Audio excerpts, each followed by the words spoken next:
Have you ever wondered how some people effortlessly command respect even when they barely speak? Imagine having that power, walking into a room and instantly shifting the emotional gravity, not because of what you say, but because of what you deliberately choose not to say. The truth is, people don't respect you for your kindness, your words, or your intentions. They respect you because they can't quite predict you, because your silence creates uncertainty, a quiet tension that demands attention. If respect feels elusive, it's because you've misunderstood where true power lies, not in your voice, but in the echoes of your strategic silence. Today, you're going to discover exactly how that works. You'll learn to master this manipulation technique and finally make anyone respect you without ever raising your voice or compromising your integrity. Centuries ago, Niccolò Machiavelli revealed an uncomfortable yet undeniable truth. It is better to be feared than loved if one cannot be both. He wasn't advocating cruelty. He was pinpointing a fundamental psychological truth. The essence of influence isn't found in warmth, but in perception. Machiavelli understood that true authority arises not from the act of dominating, but from carefully crafting the invisible boundaries around you. Modern psychology has finally caught up, classifying this precise form of emotional strategy under the term Machiavellianism, one aspect of what researchers call the dark triad.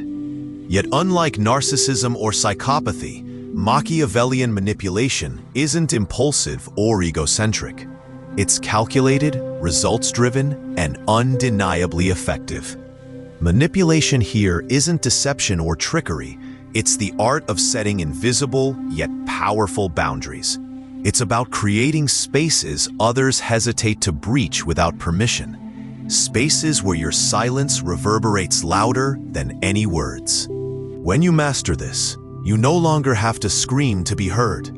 Instead, you engineer your absence so precisely that it resonates as clearly as presence itself. Your power becomes the story you never openly tell, the space you dominate effortlessly without needing to physically occupy it.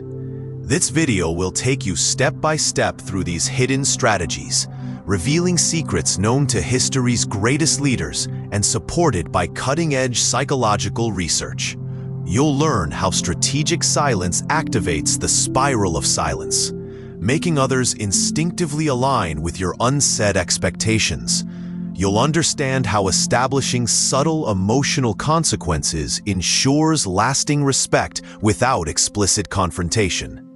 You'll see how intelligent unpredictability breaks the patterns that allow others to control you emotionally, transforming your presence into something both irresistible and intimidating. We'll explore how you can control any narrative without saying a single word, simply by mastering the subtleties of body language, pauses, and deliberate restraint. You'll learn why withdrawing and returning coldly redefines relationships and recalibrates the emotional hierarchy, turning your presence into a powerful statement rather than a passive reaction. Finally, you'll visualize the invisible throne, a psychological space you create, maintain, and command, regardless of your physical presence. It's not about seeking attention, it's about effortlessly attracting reverence. Every technique revealed here is backed by psychological evidence, strategic wisdom, and the teachings of philosophers like Machiavelli. It's not about deception, it's about constructing a carefully calculated presence. Carl Jung warned us, "What you repress controls you." Until now, you've been repressing your rightful authority, your strategic potential, your silent strength. But today, that changes. You're about to reclaim the control you were taught to surrender. By the end of this video, you'll no longer seek respect. You'll command it through silence, clarity, and unspoken authority. Are you ready to transform your interactions from mere conversations into powerful statements of silent dominance? This is your invitation to a deeper, darker truth about human dynamics, the kind that makes you not just respected, but undeniably influential. Most people speak to be understood, but those who truly command speak to be felt. And those who master silence, they don't need to speak at all. In a world addicted to noise, silence becomes violence. Not the kind that wounds, the kind that dominates. It lingers. It suffocates assumptions. It forces people to fill in the blanks with their own fear, their own projections. That's the power of what I call media silence strategy. Not because you disappear, but because you pause long enough to force others to lean in. This isn't passivity, it's psychological architecture. Every time you hold your tongue, you place a stone in a fortress others can't see, but instinctively respect. When you speak less, your words become scarce. Scarcity breeds value. Silence creates emotional tension, not because of what could be said and isn't. That tension, it rewires the entire dynamic. People begin to overanalyze. They become hyper-aware of your reactions. They fill the void with their own discomfort, and that discomfort becomes control. The German political scientist Elisabeth Noelle Neumann called this the spiral of silence. In short, when one person remains silent, others hesitate to challenge or oppose them. Silence becomes dominance through hesitation. You don't have to argue to win. You simply stop feeding the game. In every interaction, the one who speaks least but listens with intensity becomes the mirror, and people are terrified of their own reflection when they can't read yours. Machiavelli understood this centuries ago. He didn't just advocate power, he dissected its anatomy. He who is silent, he noted, allows others to believe what they fear. That's the genius. Your silence isn't absence, it's a provocation. You say nothing, and yet they respond. You disappear emotionally, and yet they react as if struck. Silence, when intentional, isn't void. It's a scalpel. It cuts through pretense. It removes your need to justify, explain, perform. But be warned, this only works when you commit. Half silence is seen as insecurity. Full silence becomes mystery. And mystery? That's the birthplace of power. So next time you're tempted to overexpress, remember, your silence is not an absence. It's your kingdom taking shape. If this unlocked something real for you, help us keep delivering more content like this. Subscribe to the channel now, and keep building the kindest power that doesn't shout, but echoes.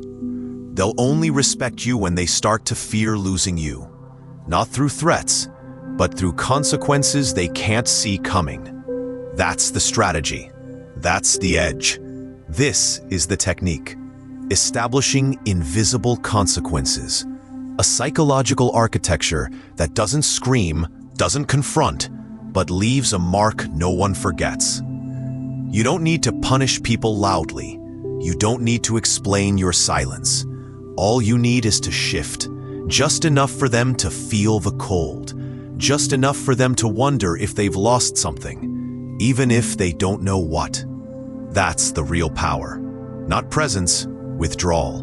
Not warning, absence. Respect doesn't begin when you assert your worth. It begins when others feel its distance.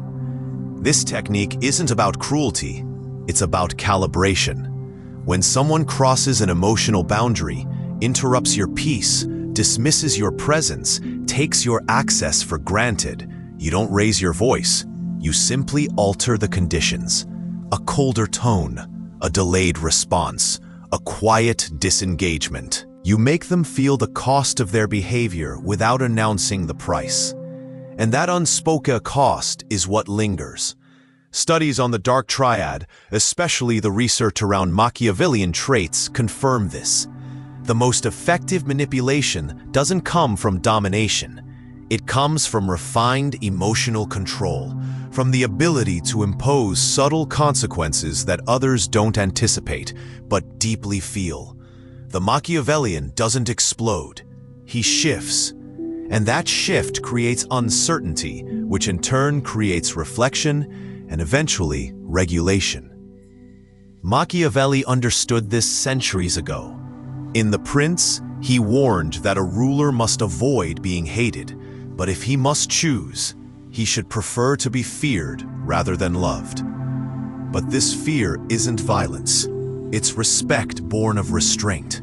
It's the knowledge that if they cross a certain line, they won't get a reaction. They'll get a void, and the void will do all the teaching.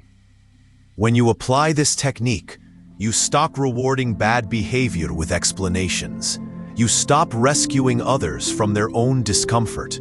You begin to offer silence where they once expected attention, and clarity where they hoped for indulgence. And slowly, they adapt. Not because you told them to, but because you stopped being the version of you that tolerated everything. So yes, this is the technique, establishing invisible consequences. A practice of quiet strength that installs memory, not conflict, power, not pressure. And once this becomes instinct, you no longer need to announce boundaries. You are the boundary. Next, we step into the third strategy, unpredictability. Because even power loses its weight when it becomes predictable. Predictability is comfort, but comfort never commands. The moment they know exactly how you'll react, you become emotionally disarmed. So if you want to keep control, you need to become unreadable. Not in a chaotic way, but in a way that makes people pause before assuming anything about you. This third strategy is intelligent unpredictability, the art of disrupting patterns without losing composure, of removing the emotional map others use to navigate you. You've been taught to be consistent, always explain, always show up the same way, always be emotionally reliable. But consistency, when unguarded, becomes exposure. People start to expect your empathy, predict your forgiveness, assume your availability. And the more they can predict you, the less they respect you. Influence decays when behavior becomes routine. Intelligent unpredictability isn't about being erratic. It's about timing your presence, adjusting your emotional rhythm, and choosing when and how to respond with surgical precision. Sometimes you're silent, sometimes sharp, sometimes fully present, other times cold and distant. The key is control. You're not being inconsistent, you're being unreadable. And in that uncertainty, you take back the psychological upper hand. A study in game theory known as the Stackelberg model supports this form of behavior. In essence, one player moves first, setting the tone, while the other reacts. The first mover, by controlling timing and expectation, holds the dominant position. When you master unpredictability, you stop reacting to their moves. You become the one who moves first, or doesn't move at all, letting them spiral in the absence of your reaction. This doesn't make you manipulative, it makes you uncatchable. When people can't pin you down, they stop trying to control your emotions, because every time they think they figured you out, you shift. That shift breaks their sense of psychological entitlement. They become cautious, more careful, and in that caution, you rise. Machiavelli understood this implicitly. A ruler, he implied, must know how to adjust his nature according to circumstance, not to betray his character, but to preserve his control. If you always respond with calm, your calm loses power. But if your calm is interrupted by occasional intentional disruption, it becomes sharp again. It commands attention. The power in this technique lies in its silence. You don't need to announce that you've changed. You just stop following the script others wrote for you. They expected warmth, you gave stillness. They expected a reply, you gave delay. They expected presence, you disappeared. And when you return, it's not because they called, it's because you decided the moment had meaning again. In the next strategy, we go even deeper, into narrative control without speaking a word. Because when others begin to tell your story for you, without even knowing you, that's when the real domination begins.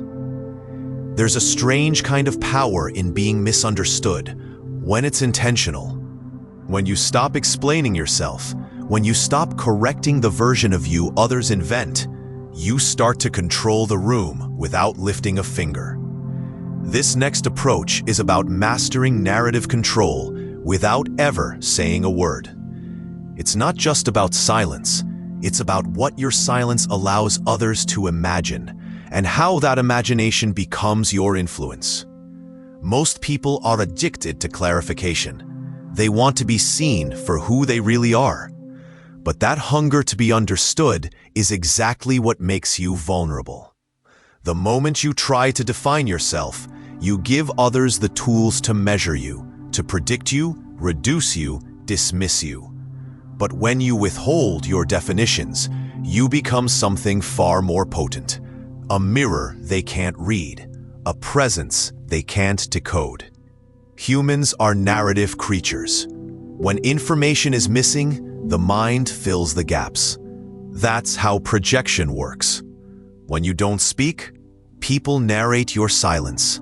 When you don't explain, they assign meaning to your stillness. And most importantly, when you resist the urge to correct their assumptions, you force them to carry the weight of their own story about you, which often reveals more about them than it does about you. This is where narrative control begins. It's not in telling your story louder, it's in creating enough silence, enough distance, enough ambiguity that others start to tell the story for you and adjust their behavior according to that story. They assume you're discerning because you don't rush to speak. They assume you're powerful because you don't react. They assume you know something they don't because you're not performing to prove your worth. And those assumptions, once formed, become anchors. They solidify your place in their psychological hierarchy, not through status, through mystery, through the emotional restraint that few can maintain and everyone secretly respects. Machiavelli warned against overexposure. In The Prince, he wrote that leaders must learn to appear virtuous without always being so. That appearance, that illusion with purpose, is what makes people follow, even fear what they don't fully understand. Because what is undefined is also untouchable. What is untouchable becomes sacred. And sacred things aren't questioned, they are obeyed. But this form of control only works when it's embodied. It can't be faked. You must move differently. You must pause longer, speak less, react slower, and above all, observe more than you reveal. Posture, eye contact, silence, these become your dialogue. Your refusal to perform becomes your authority. There's an elegance in this restraint. You don't chase attention. You don't clarify rumors. You don't overshare to win trust. You let the absence of your explanation become louder than any declaration could ever be. You let your calm refusal to compete make others feel exposed, like they're over-explaining, their noise, their hunger for validation is suddenly embarrassing in your presence. And that's when the shift happens. You become the figure they seek approval from, not because you asked, but because you held your space. And when you hold your space long enough, the world starts to revolve around it. Next, we sharpen that edge. Because the true test of this power isn't how you hold space, but how you disappear and return on your own terms.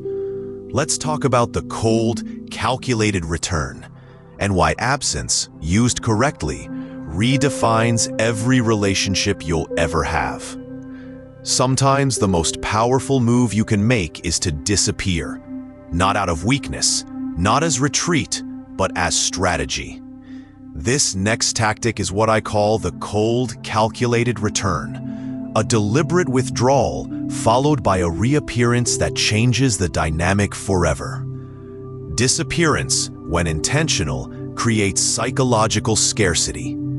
People don't notice your presence until they feel your absence. And if that absence is clean, no explanation, no drama, no guilt, it triggers a deep recalibration in how they perceive you. Suddenly, what was once taken for granted becomes missed.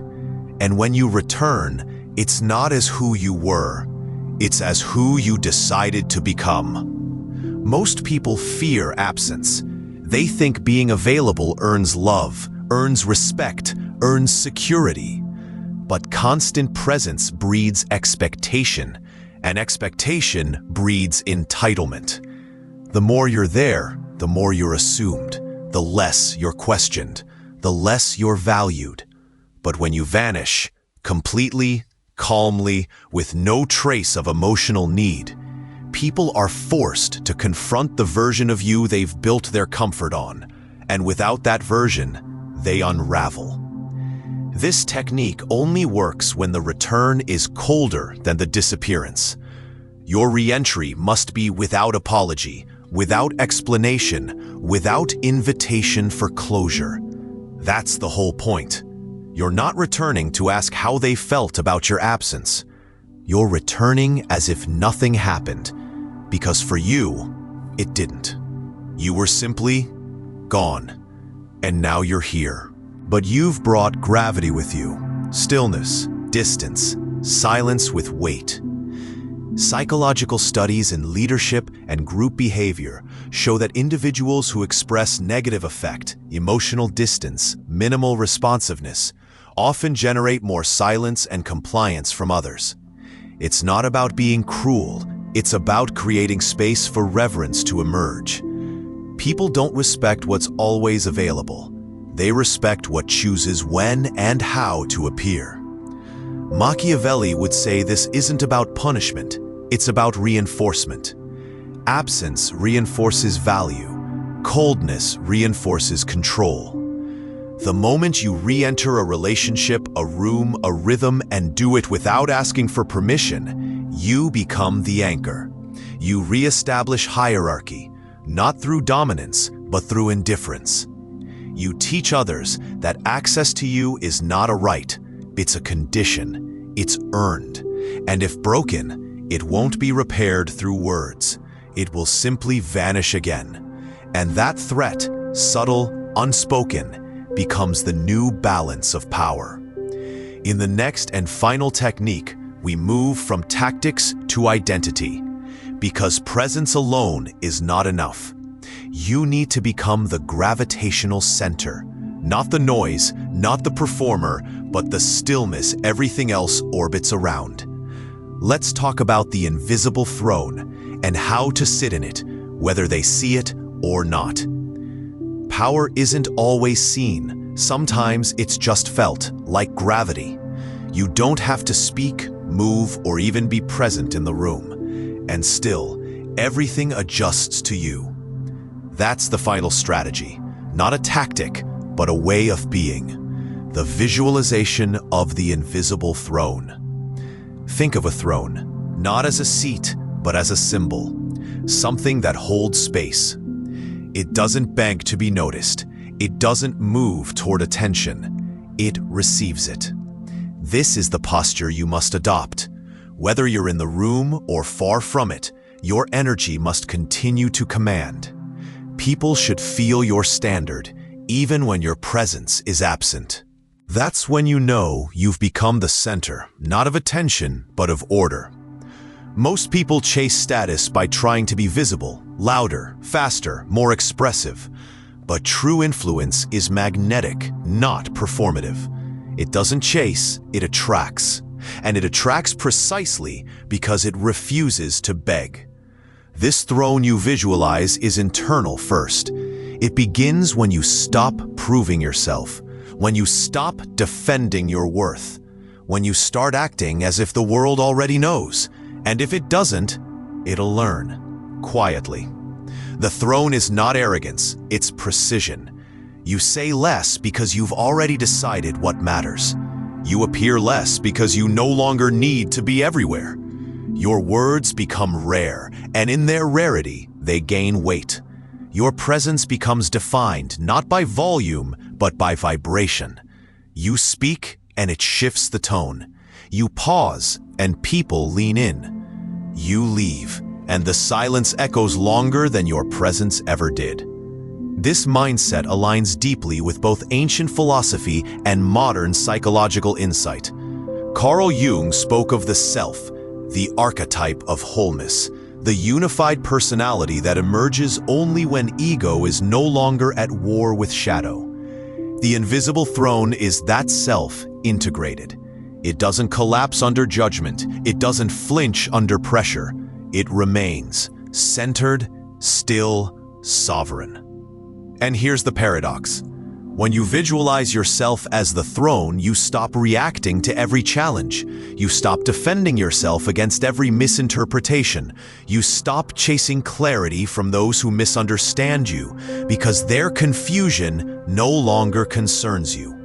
Your focus is not reaction, it's reign. Even Machiavelli, whose teachings were often misconstrued as ruthless, understood the quiet resilience of real authority. In The Prince, he warns rulers to control perception, to appear stable even when everything inside is shifting. The invisible throne is the embodiment of that principle. You don't need to announce your evolution. You occupy it. This is the final elevation. Everything you've learned, strategic silence, invisible consequences, intelligent unpredictability, narrative control, and the cold return, all of it leads here, to this stillness, to this sovereignty, the place where presence becomes structure, where you no longer have to command respect, you simply emanate it. So from this point forward, when you enter a room, don't think about how to be seen. Think about how to hold the throne, the space of quiet power that lives in your posture, your gaze, your refusal to perform. Let them orbit. Let them project. Let them wonder. You don't need their recognition. You already reign. Now, let's bring all of this into one final convergence, where Jung meets Machiavelli and silence becomes transformation. You were trained to be useful, approachable, soft, conditioned to prove your worth through endless availability. But real transformation begins the moment you stop asking to be understood and start reclaiming your space with silence, precision, and presence. Carl Jung once said, "What you repress controls you." And for years, maybe your true power, your strategic instinct, your emotional command has been buried under politeness, over-explaining, and fear of being called cold. But that coldness, when it's intentional, calm, and grounded, isn't rejection. It's structure. It's the architecture of self-respect. Niccolò Machiavelli, centuries before psychology gave us the tools to explain it, had already seen it clearly. Perception is not noise, it's narrative. And when you own the narrative others create about you, not by correcting it, but by mastering what you choose to reveal, you stop living as a reaction. You become the axis. Every technique we explored, the calculated silence, the invisible consequences, the unpredictable rhythm, the narrative control, the cold return, the throne, they all serve one purpose: to free you from the psychological chains of being too available, too readable, too tame. You don't need to become someone else. You need to stop abandoning the version of you that already knows how to lead from stillness. Respect is not requested, it's engineered. It's not about making others fear you in the primitive sense. It's about making them recognize that your presence is not free, that your time, your energy, your attention are no longer on default settings. And now, the silence you once feared becomes your weapon. The absence you avoided becomes your gravity. The mystery you denied becomes your crown. This is your real initiation, not into manipulation for control, but into the kind of emotional autonomy that rewires how the world responds to you. You no longer adapt to stay safe. You hold your frame and let everything else adjust. If this video shifted your perspective even slightly, if it gave a name to a feeling you've been carrying for years, then support this space. Follow the page so we can keep building content that doesn't flatter but reveals, that doesn't preach but equips, and dive deeper. There's more here waiting for you. Watch the next video. Let this become your training ground. You've spent too long being understandable. Now it's time to become unforgettable.